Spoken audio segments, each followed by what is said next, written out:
헌법재판소가 윤석열 대통령에 대해 만장일치로 탄핵을 선고했습니다. 헌정사상 두 번째로 파면된 대통령이 됐습니다.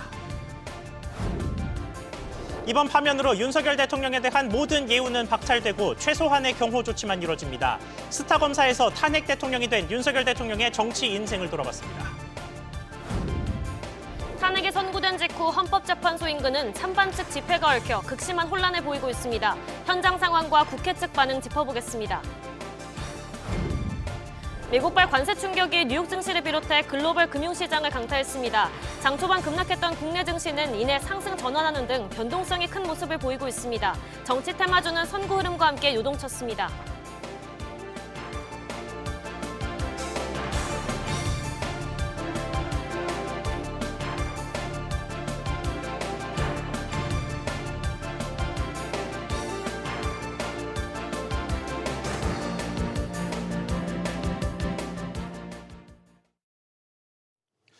여러분 안녕하십니까?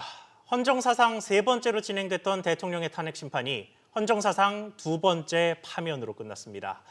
지난해 12월 3일 전 국민을 잠 못 들게 했던 한밤의 비상계엄 이후 122일 만에 윤석열 대통령은 직을 내려놓게 됐습니다. 이 과정에서 여야의 대립은 극심해졌고 이전 어떤 탄핵보다 여론도 팽팽해서 앞으로의 과제는 분열의 회복이 될 것으로 보입니다. 한덕수 국무총리의 대행체제가 당분간은 더 이어지면서 위기에 빠진 경제를 되살리는 건 조기 대선 이후 차기 대통령의 과제가 됐습니다. 오늘 뉴스특보에서는 헌재의 판결 내용과 쟁점별 판단, 이에 따른 현장과 각계의 반응, 그리고 앞으로의 과제까지 자세히 다뤄보겠습니다. 네, 들으신 것처럼 헌법재판소가 윤석열 대통령을 만장일치로 파면했습니다. 지난해 12월 14일 윤 대통령이 국회에서 탄핵 소추된 지 111일 만으로 헌정사상 두 번째 대통령 탄핵입니다. 자세한 내용 취재기자 연결해 알아보겠습니다. 류선우 기자. 네, 류선우입니다. 먼저 헌재 선고 결과 자세하게 전해주시죠. 네, 헌법재판소가 조금 전 전원 일치로 윤석열 대통령에 대한 국회의 탄핵 소추를 인용했습니다. 헌재는 윤 전 대통령이 헌법과 법률을 위반해 계엄을 선포함으로써 국가 긴급권 남용의 역사를 재현해 국민을 충격에 빠뜨리고 사회 전 분야의 혼란을 야기했다고 봤습니다. 또 군경을 동원해 국회 등 헌법기관의 권한을 훼손하고 국민의 기본적 인권을 침해함으로써 헌법 수호의 책무를 저버리고 민주공화국의 주권자인 대한국민의 신임을 중대하게 배반했다며 전원 만장일치로 대통령을 파면해야 한다고 판단했습니다. 문영배 헌법재판소장 권한대행은 지난해 12.3 비상계엄 선포가 실체적 절차적 요건을 갖추지 못했다고 말했습니다. 포고령과 국회 군경을 투입한 행위도 위헌이라고 봤고요. 영장 없는 중앙선거관리위원회 압수수색 시도는 영장주의 위반이자 선관위 독립성 침해라고 봤습니다. 법조인 등 주요 인사들에 대한 체포 구금 지시 등도 사법권의 독립을 침해했다고 판단했습니다. 탄핵 심판 선고 효력은 재판장이 주문을 읽는 즉시 발생하기 때문에 윤 전 대통령은 모든 권한을 상실해 자연인 신분이 됐고요. 수일 내 관저를 떠나 서초동 사저 등 개인 주거지로 옮겨야 합니다. 윤 대통령은 경호 경비를 제외하고 연금 혜택 등 전직 대통령에 대한 각종 예우도 누릴 수 없습니다. 당분간 국정은 한덕수 대통령 권한대행 국무총리가 이끕니다. 대통령 파면으로 공직선거법에 따라 60일 이내엔 대선을 치러야 하는데요. 차기 대통령 선고일은 박근혜 전 대통령 탄핵 때와 같이 기한을 꽉 채운 시점인 오는 6월 3일이 유력하게 거론됩니다. SBS 비즈 류선우입니다. 이어서 5개 핵심 쟁점별로 헌법재판부의 판단 배경에 대해 우영준 기자와 짚어보겠습니다. 윤 기자, 먼저 비상계엄 선포와 관련해선 헌재가 어떤 판단을 내렸습니까? 네, 하나하나 좀 짚어드리면요. 비상계엄은 헌법 77조에 따라 전시사변 또는 국가 비상사태 발생 시 군사상 대응이 필요하거나 공공의 안녕 질서 유지가 필요할 때 대통령이 선포할 수 있다, 이렇게 명시가 되어 있습니다. 국회 측은 12.3 비상계엄이 계엄 선포 요건을 갖추지 못했다는 입장이었습니다. 또 계엄을 위한 국무회의 절차 역시 지켜지지 않았기 때문에 위헌이라고 주장했습니다. 반면에 윤 대통령 측은 계엄 선포가 필요한 국가적 비상사태였다고 주장을 했고요. 국무회의 절차에 대해서는 지켜지지 않았다는 주장에 대해 국무위원 11명이 모두 모여 실질적인 논의를 했다고 반박했습니다. 그런데 헌법재판소는 중대한 위기 상황, 그러니까 국가 비상사태가 아니라고 봤습니다. 국무회의 절차적 요건은 맞는데 그런데 심의가 이뤄졌다고 보기에는 어렵다고 설명도 했습니다. 또 부서도 없었는데 윤 대통령이 일방적으로 선포했다며 절차적으로 문제가 있다고 봤습니다. 네, 그리고 비상계엄의 과정에서 아마 상황을 보셨던 국민분들께서도 가장 문제라고 느꼈던 부분이 아마 국회의 군경이 들어간 것, 네, 이 맞습니다. 부분이었을 텐데 국회 장악 그리고 뭐 의원들을 끄집어내라고 대통령이 지시를 했다든지 뭐 이런 류의 체포 시도에 대해서는 헌재가 어떻게 봤습니까? 네, 뭐 앞서 여러 윤 대통령 그 탄핵 심판 과정에서도 이런 증언들이 나왔었는데 비상계엄 통제할 수 있는 유일한 외부 기관인 국회에 윤 대통령이 군과 경찰을 투입하고 국회 봉쇄와 정치인 체포를 지시를 했냐? 이 부분이 핵심이었는데요. 예. 국회 측은 윤 대통령이 국회 비상계엄 해제 요구 결의를 막고 모든 정치 활동을 금지하기 위해 계엄군을 투입했다 이렇게 주장했습니다. 반면 윤 대통령 측은 질서 유지 차원이었다. 이 계엄군을 투입한 게 이 부분이었다고 반박을 했었죠. 이에 헌법재판소는 윤 대통령이 국회 권한 행사를 방해했다. 또 불체포 특권을 침해했다고 봤습니다. 또 정당 활동을 방해했고 정치적 중립성을 훼손했다 이렇게 밝혔습니다. 또 이제 계엄군의 동선에 놓인 선거관리위원회 장악 시도도 중요한 쟁점이었는데 여기에 대해서는 어떻게 판단했나요? 네, 앞서 그 전에 있었던 내용부터 좀 설명을 드리면 선관위 장악 시도는 CCTV 등으로 계엄군이 선관위에 투입된 사실이 공개된 만큼 투입 이유와 선관위 내 이 계엄군 활동이 쟁점이었습니다.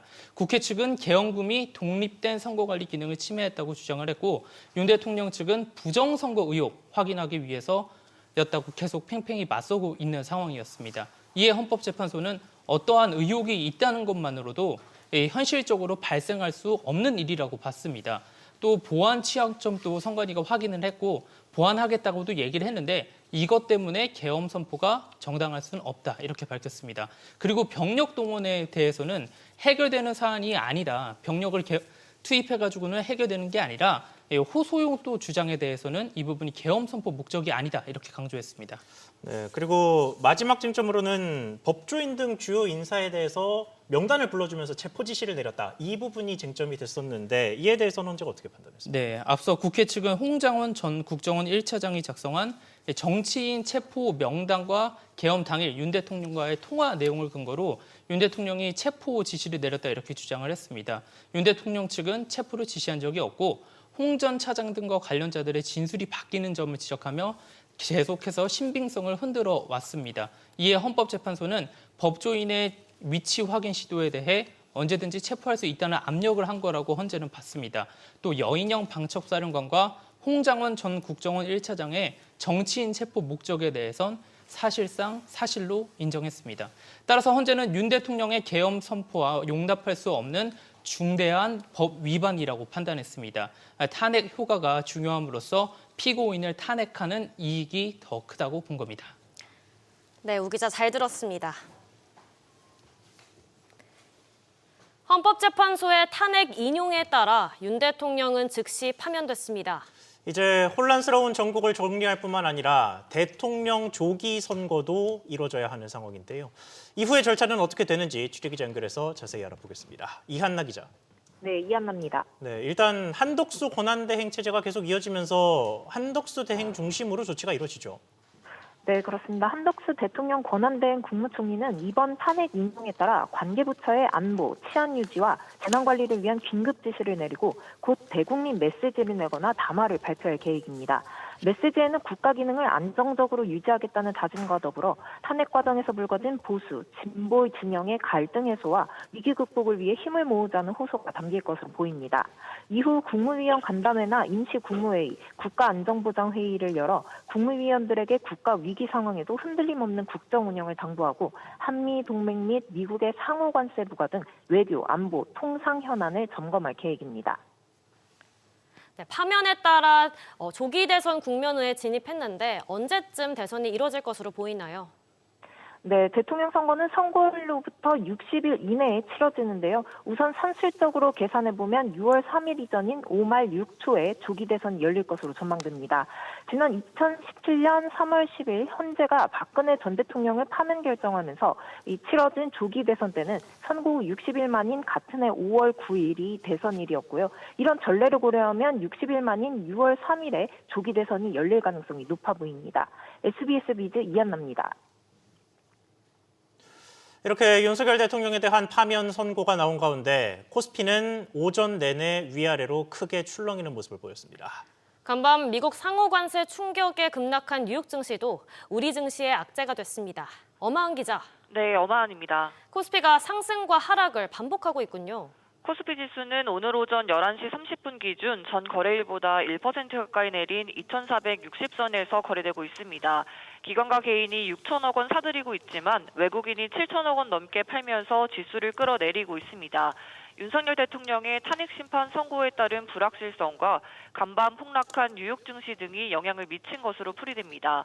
시가총액 상위 종목을 보면 삼성전자는 어제보다 1.3% 떨어진 5만 6천 원대에, SK하이닉스는 4% 하락한 18만 5천 원대에 거래 중입니다. 이재명 테마주로 꼽히는 상지건설은 30% 가까이 올랐습니다. 코스닥 지수는 0.5%대 오른 680선에서 거래되고 있습니다. 서울 외환시장에서 원달러 환율은 약달러 여파의 장중 1,430원 초반대까지 급락했습니다. 네, 오늘의 파면 선고 결과와 별개로 간밤에 미국 뉴욕 증시도 크게 흔들렸죠. 상호관세 여파에 미국 증시가 급락했습니다. 뉴욕 증시에서 다우 지수는 전장보다 3.98% 떨어졌고 S&P 500 지수와 나스닥 지수도 각각 4.84%, 5.97% 떨어졌습니다.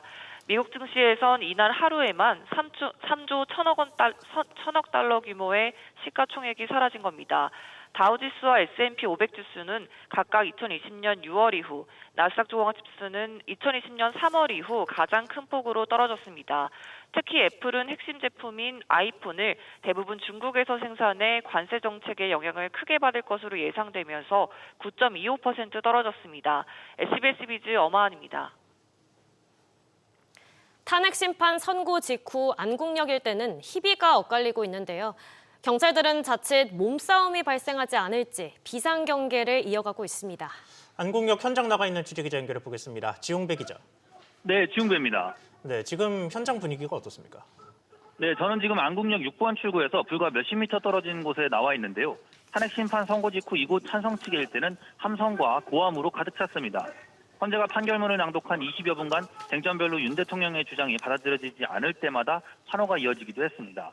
만장일치 인용의 주권자, 시민의 승리란 반응도 나왔습니다. 반면 인근 수은회관이나 탁골공원, 현대건설 사옥 인근의 반대 측에선 정막과 분노가 뒤섞인 것으로 전해졌습니다. 이들은 탄핵 인용을 불복한다는 내용의 추가 집회를 이어갈 것으로 보입니다. 한편 경찰은 헌재 근처에 병력을 배치해 들어가는 길목에 차량 출입을 통제했고요. 집회 참가자들의 접근을 막기 위한 차벽도 설치했습니다. 경찰은 만일의 사태에 대비해 서울 전역의 최고 단계의 비상령인 가포 비상을 발령했고요. 전국에선 210개 기동대, 14,000명을 비롯해 특공대 30여 명을 배치해 주요 시설 테러나 드론 공격에 대비할 계획입니다. 지금까지 안국역 인근에서 SBS 비즈 지웅구입니다. 윤석열 대통령 측의 상황도 보겠습니다. 서울 한남동 관저에서 선고 과정을 TV로 지켜본 윤석열 전 대통령 측은 침통한 분위기였습니다. 별다른 입장 없이 침묵을 지키고 있습니다. 현장에 나가 있는 취재기자 연결합니다. 정보용 기자.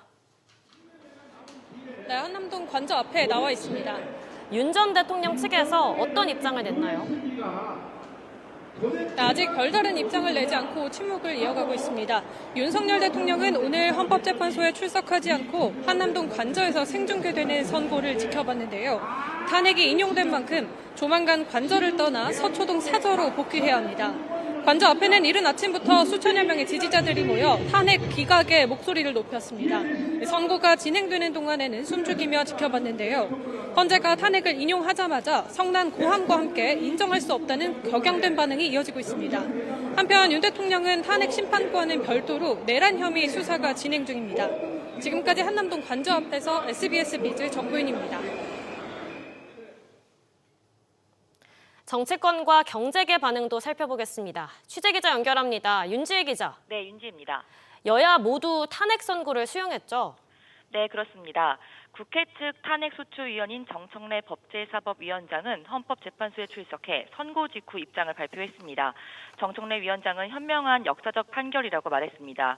여야에서도 각자 입장을 냈는데요. 더불어민주당은 빚제혁명을 일궈낸 국민의 승리라고 말했습니다. 국민의힘 또한 안타깝지만 헌재 결정을 겸허하게 수용하겠다고 밝혔습니다. 네, 사실 지금 경제 현안이 굉장히 많지 않습니까? 당장 시급하게 해결해야 될 관세 같은 사안도 있고 사안들이 참 많은데 재계 쪽의 반응은 어떻습니까? 네, 경제를 위협했던 정치 불확실성이 어느 정도 일단락된 것으로 보입니다. 한국경영자총협회는 입장문을 내고 경영계는 헌법재판소의 결정을 존중한다고 밝혔습니다. 경총은 그동안 탄핵 정국으로 야기된 극심한 정치, 사회적 대립과 갈등을 종식하고 사회 통합과 안정에 역량을 집중해야 할 것이라고 강조했습니다. 중소기업 중앙에도 미국발 글로벌 보호주의 확산 등에 따른 어려움을 토로하며 분열된 국론을 하나로 모아달라고 강조했습니다. 앞서 어제 미국의 상호관세 발표에 더해 오늘 헌재의 탄핵 결과가 나오면서 앞으로 경제 성장률이 조정될지 관심이 쏠리는데요. 이창용 한국은행 총재는 어제 금리연구원 공동 컨퍼런스에서 관세 여파에 헌재 대통령 탄핵 선고를 합해서 우리나라 성장률을 다시 한번 점검하고 있다라고 언급했습니다. SBS BD 윤지입니다. 이제 관심은 차기 대통령 선거로 쏠리게 될 것으로 보입니다. 대통령의 고리에 따라 조기 대선이 불가피해졌습니다. 현재로서는 6월 초 장미 대선이 유력합니다. 이어서 안지혜 기자와 살펴보겠습니다. 안 기자, 지금 현재 6월 초가 유력한데 이제 대선을 치러야 하는 시한 때문에 그런 거죠? 그렇습니다. 공직선거법에 따른 기간이 있는데요. 대통령 파면 후 60일 이내에 대선을 치러야 되는데 보통은 이 60일을 다 채워서 마지막 날에 결정을 합니다. 꽉 채운다는 얘기인데요. 앞서 박근혜 전 대통령도 2017년 3월 10일에 파면된 이후에 파면 선고 60일째인 5월 9일 화요일에 대선을 치렀습니다. 이런 선례를 따라서 이번에도 60일 기한을 적용하면 오는 6월 3일 화요일에 조기 대선이 유력합니다. 또 선거 준비나 선거 운동에 필요한 최소 기간이라는 것도 있겠죠. 이걸 보장하기 위해서도 시한의 가장 마지막 날인 6월 3일에 대선을 치를 수 있다. 이런 관측이 정치권 안팎에서 나오고 있습니다.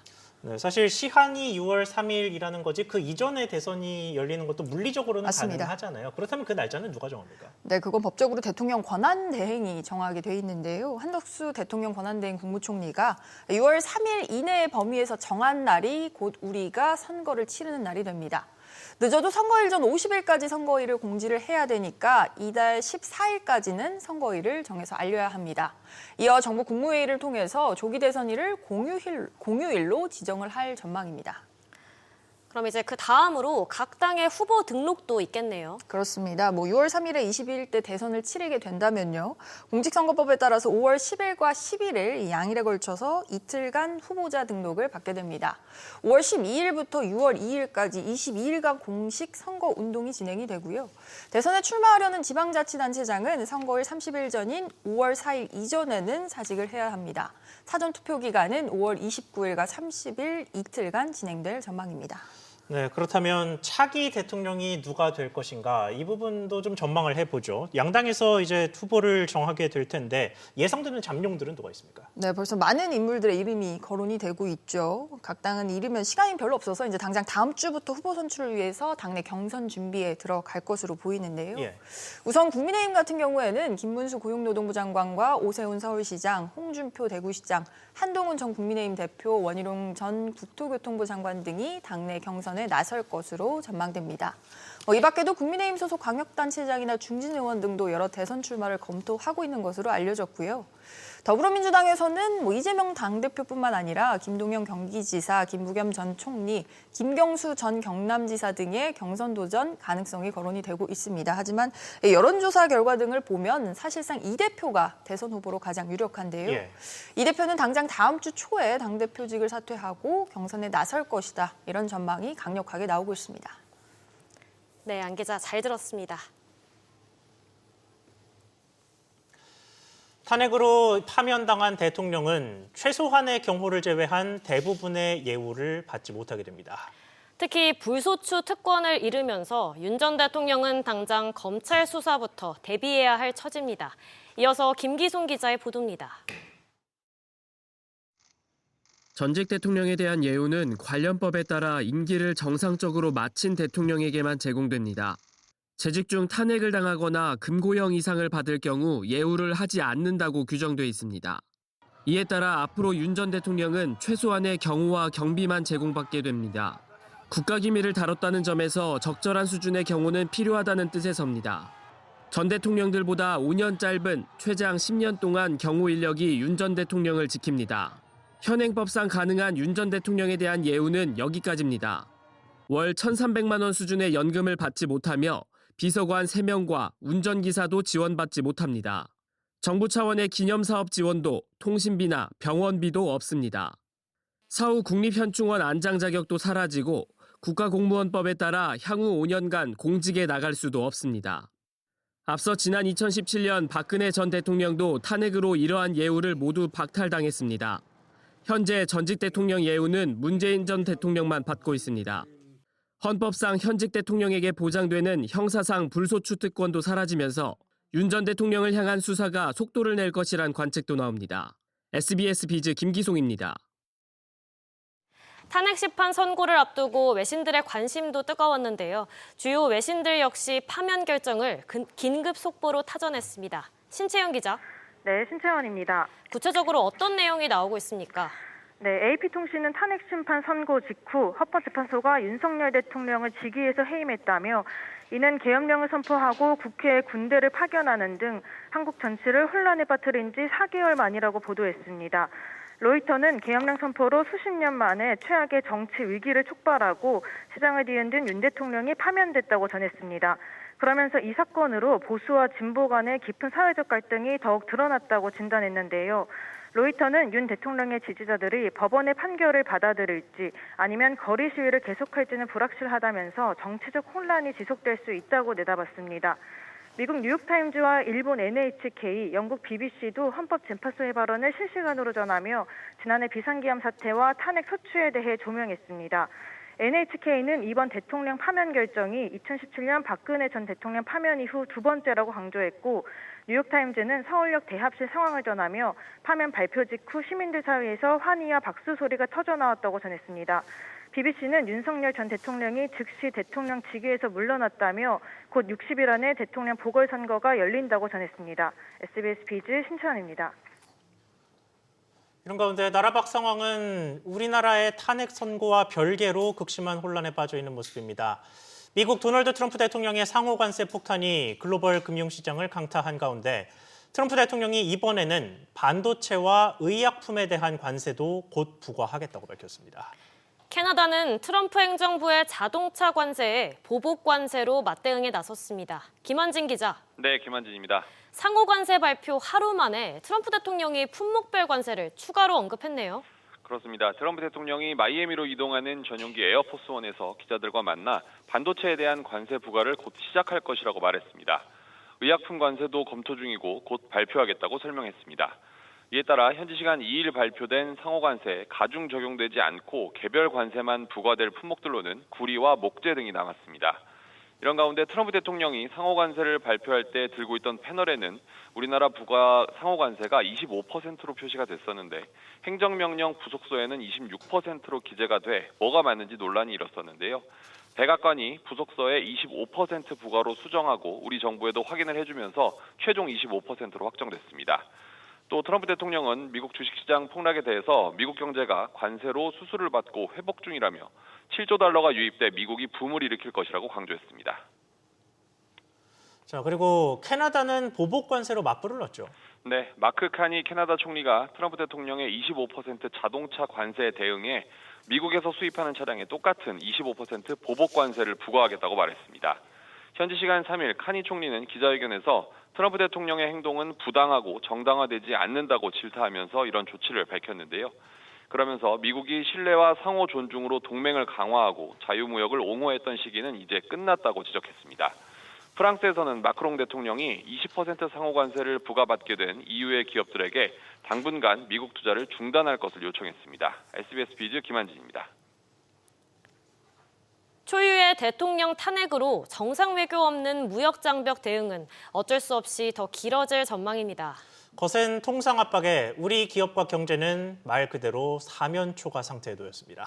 이 내용 류정현 기자가 전하겠습니다. 올 초 트럼프 정부의 관세 장벽이 가시화되자 우리 정부에서는 주무부 처장관이 미국을 찾으면서 대응에 나섰습니다.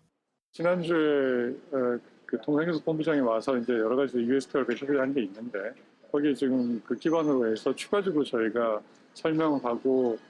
하지만 별 소득은 없었습니다. 미국이 우리나라 생산품에 부과한 상호 관세율은 25%입니다. 일본과 유럽연합보다도 높고 미국과 FTA를 체결한 국가들 중에서는 가장 높습니다. 이런 와중에 초유의 대통령 탄핵까지 이뤄지는 상황을 맞게 되면서 우리 경제의 불확실성도 커졌습니다. 당장 새 정부 출범까지 최대 2개월이 소요될 예정입니다.